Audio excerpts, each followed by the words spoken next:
இந்த வீடியோ தொடங்குவதற்கு முன்பாக உன்னத பாட்டு பற்றிய ஒரு முன்னுரையை, ஒரு இன்ட்ரோடக்ஷனை சொல்லிவிட்டு தலைப்பிற்குள் செல்கின்றேன். வேதாகமத்தில் சாலமோன் எழுதிய 3 புஸ்தகங்கள் இடம்பெற்றிருக்கின்றது. நீதிமொழிகள், பிரசங்கி மற்றும் உன்னத பாட்டு. இந்த 3ஐயுமே தேவன் வேதாகமத்தில் இணைத்திருக்கின்றார். சாலமோன் எழுதி பாடிய இந்த உன்னத பாட்டு அவர் தனது ஜீவிதத்தில் எழுதிய மேன்மையான ஆவிக்குரிய பாடலாகும். உன்னதத்திற்குரிய சகல ஆசீர்வாதங்களாலும் ஆசீர்வதித்த அந்த உன்னதமான நேசருடைய மார்பில் சாய்ந்து கொண்டு பாடப்படுகின்ற பாடல்தான் இந்த உன்னத பாட்டு. இது மாம்சத்திற்குரிய பாடல் அல்ல, ஆத்தும மணவாளனாகிய இயேசு கிறிஸ்துவின் அன்பை வெளிப்படுத்துகின்ற பாட்டு. இந்த பாடலை ஆங்கிலத்திலே சாங் ஆஃப் சாங்ஸ், அதாவது பாடல்களில் தலை சிறந்த பாடல் என்று அழைக்கின்றனர். ஹிந்தியில் பிரேம கீதம் என்றும், தெலுங்கிலே உச்சித கீதம் என்றும், மலையாளத்திலே உத்தம கீதம் என்றும் மொழிபெயர்த்திருக்கின்றனர். ஆனால் இந்த எல்லா மொழிபெயர்ப்புகளை பார்க்கிலும் தமிழில் உன்னத பாட்டு என்று அழைப்பது மிகவும் அழகாக இருக்கின்றது. ஆண்டவராகிய இயேசு கிறிஸ்துவின் இரத்தத்தினாலே மீட்கப்பட்டவர்கள் இந்த உன்னத பாட்டில் இருக்கின்ற ஒவ்வொரு வசனத்தையும் வாசித்து தியானித்து கிறிஸ்துவுக்கும் தங்களுக்கும் இடையே இருக்கின்ற அந்த அளவற்ற தெய்வீக அன்பை ருசிப்பார்கள். பூமியில் உள்ள எல்லா உறவுகளை பார்க்கிலும் மேன்மையான இனிமையான உறவு என்று ஒன்று இருக்கின்றதென்றால் அது ஒருமித்த உள்ளமுடைய கணவன் மற்றும் மனைவிக்குள்ள உறவுதான். கணவன் முழுக்க முழுக்க தனது மனைவிக்கு ஒப்பு கொடுக்கின்றான். மனைவியும் 100க்கு 100 கணவன் மீது அன்பு செலுத்தி எல்லாவற்றிலும் அவனுக்கு கீழ்ப்படிந்து உதவுகின்றாள். இந்த உறவானது கிறிஸ்துவுக்கும் நமக்கும் இடையே இருக்கின்ற உறவாக இருக்கின்றது.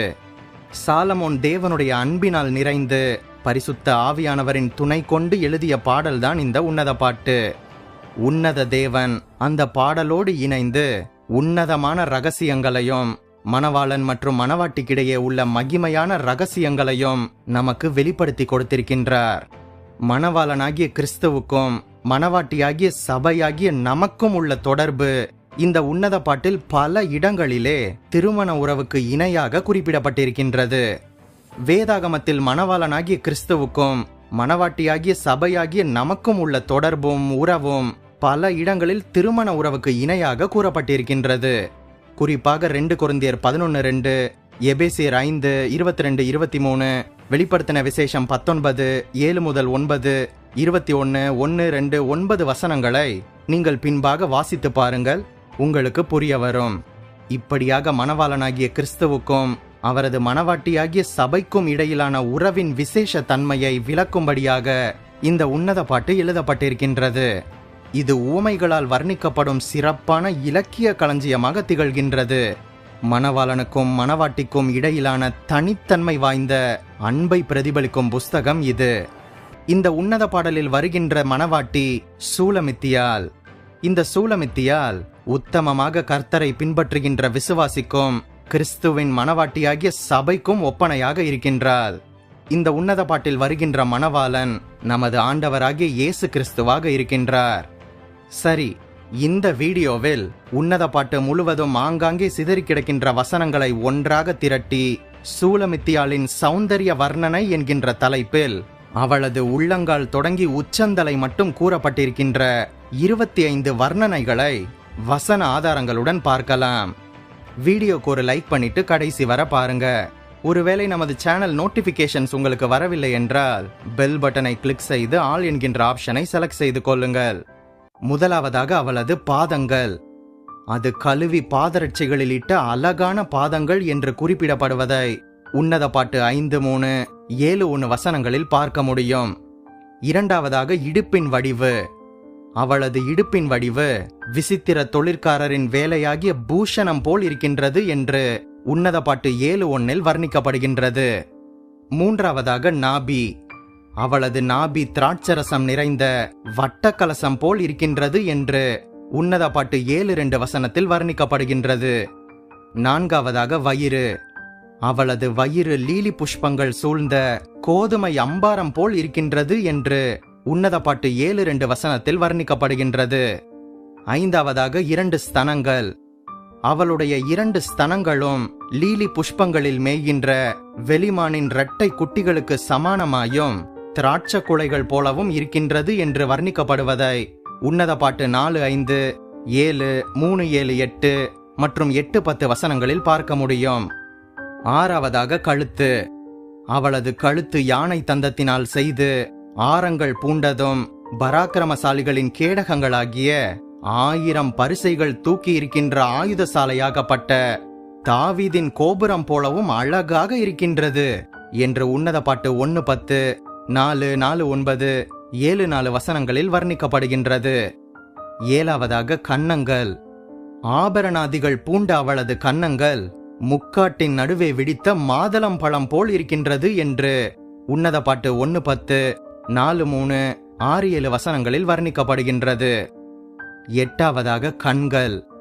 அவளது கண்கள் புறா கண்கள் போலவும் எஸ்போனிலே பத்ரபீம் வாசலண்டையில் இருக்கின்ற குளங்களைப் போலவும் இருக்கின்றது என்று உன்னத பாட்டு 1:15, 4:1, 6:5, 7:4 வசனங்களில் வர்ணிக்கப்படுகின்றது.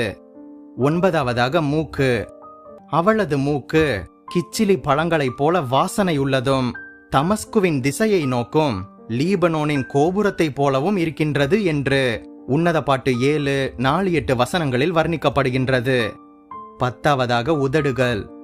அவளது உதடுகள் சிவப்பு நூலுக்கு சமானமாக இருக்கின்றது, அதிலிருந்து தேன் ஒழுகுகின்றது என்று உன்னத பாட்டு 4, 3, 11 வசனங்களில் பார்க்க முடியும்.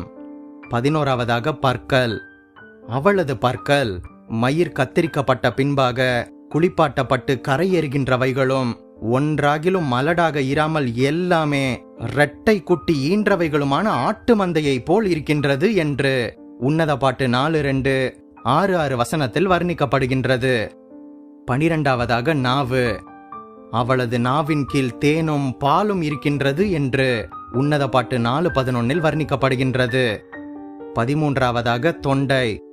அவளது தொண்டை நேசர் குடிக்கையில் மெதுவாக இறங்குகின்றதும் உறங்குகின்றவர்களின் உதடுகளை பேச பண்ணுகிறதுமான நல்ல திராட்சரசத்தை போல் இருக்கின்றது என்று உன்னத பாட்டு 7-9 வசனத்தில் வர்ணிக்கப்படுகின்றது. 14வதாக முகரூபம். அவளது முகரூபம் அழகாக இருக்கின்றது என்று உன்னத பாட்டு 2:14, 6:10 வசனத்தில் வர்ணிக்கப்படுகின்றது. 15வதாக சிரசு. அவளது சிரசு கர்மேல் மலையை போல் இருக்கின்றது என்று உன்னத பாட்டு 7-5 வசனத்தில் பார்க்கின்றோம். 16வதாக கூந்தல். அவளது தலைமயிராகிய கூந்தல் அழகபாரம் இரத்தாம்பரமயமாகவும் கிளையாத் மலையில் தலைமையும் வெள்ளாட்டு மந்தையை போலவும் இருக்கின்றது என்று உன்னத பாட்டு 4:1, 6:5, 7:5 வசனத்தில் வர்ணிக்கப்படுகின்றது. 17வதாக உயரம். அவளது உயரம் பனைமர தொழுங்கு போல இருக்கின்றது என்று உன்னத பாட்டு 7-7 வசனத்தில் சொல்லப்படுகின்றது. 18வதாக கைகளும் விரல்களும். அவளது கைகளிலிருந்து வெள்ளை போலமும் அவளது விரல்களிலிருந்து வாசனையுள்ள வெள்ளை போலமும் வடிந்தது என்று உன்னத பாட்டு 5-5 வசனத்தில் சொல்லப்படுகின்றது. 19வதாக வஸ்திரங்களின் வாசனை. அவளது வஸ்திரங்களின் வாசனை லீபனோனின் வாசனை கொப்பாக இருக்கின்றது என்று உன்னத பாட்டு 4:11 வசனத்தில் வர்ணிக்கப்படுகின்றது. 20வதாக ரூபம்.